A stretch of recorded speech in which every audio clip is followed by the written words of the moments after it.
सल्तनत में नूर महल का बादशाह सुल्तान जहीरुद्दीन अपनी दूरदर्शिता, न्याय और बहादुरी के लिए मशहूर था।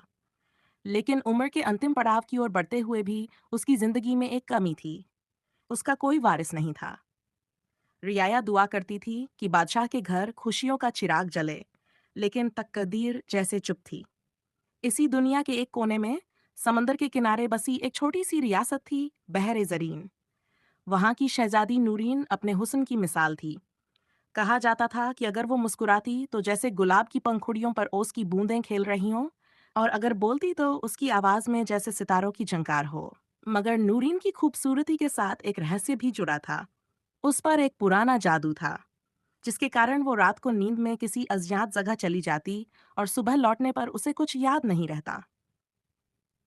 एक दिन बादशाह जहीरुद्दीन शिकार के लिए बहरे जरीन के जंगलों में आया। अचानक तेज तूफान और बारिश ने उसका काफिला बिखेर दिया।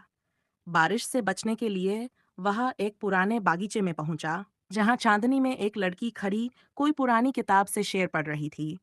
वह लड़की नूरीन थी। बादशाह उसकी मासूमियत और खूबसूरती देखकर ठहर गया। नूरीन को नहीं पता था कि ये एक सल्तनत का बादशाह है, और बादशाह को नहीं मालूम था कि ये एक शहजादी है। बातचीत में एक अजीब सी अपनापन महसूस हुआ। लेकिन रात गहराने लगी और तभी नूरीन की आंखों में एक अजीब सी चमक आ गई। वह जैसे किसी अंधे की ताकत के असर में आ गई। वह बागीचे से निकलकर सीधे समुद्र के किनारे पहुंची और अचानक सुनहरी रोशनी में गायब हो गई। बादशाह हैरान रह गया। सुबह नूरीन लौटी, लेकिन उसे पिछली रात की कोई बात याद नहीं थी। बादशाह ने इस रहस्य को जानने का निश्चय किया। दरअसल बहरे जरीन में एक खतरनाक जादूगर दारकाल रहता था, जिसने बचपन में नूरीन को अपने जादू में बांध दिया था। हर रात वह उसे एक जादुई टापू पर ले जाता और सुबह छोड़ देता। यह उसकी एक बड़ी साजिश का हिस्सा था। उसका मकसद था एक दिन नूरीन को पूरी तरह अपने वश में करके दोनों सल्तनतों पर कब्जा करना। धीरे धीरे नूरीन और जहीरुद्दीन की मुलाकातें बढ़ीं और ये रिश्ता मोहब्बत में बदल गया। लेकिन दोनों जानते थे कि दारकाल के जादू को तोड़ना जरूरी है, वरना उनका साथ हमेशा अधूरा रहेगा।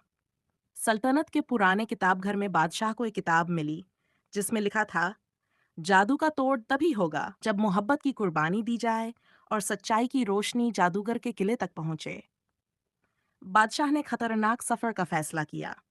वह अपने वफादार सिपाहियों के साथ तूफानी समंदर पार करके जादुई टापू पहुंचा। वहां दारकाल और बादशाह में जबरदस्त लड़ाई हुई। जादूगर ने आसमान को अंधेरे से भर दिया, लेकिन बादशाह ने नूरीन का हाथ पकड़कर कहा, मेरी मोहब्बत तेरी कैद को तोड़ देगी। ये सुनते ही एक सुनहरी रोशनी चारों ओर फैल गई। जादू की जंजीरें टूट गई और दारकाल की ताकत खत्म हो गई। वह राख में बदल गया। नूरीन आजाद हो गई। दोनों सल्तनतें मिलकर एक नई रियासत बनी, जिसका नाम नूरुद्दीन सल्तनत रखा गया। बादशाह और शहजादी की मोहब्बत की दास्तान सदियों तक गाई जाती रही, और कहा जाता है कि आज भी बहरे जरीन के किनारे चांदनी रात में कोई उन्हें साथ चलते देख सकता है।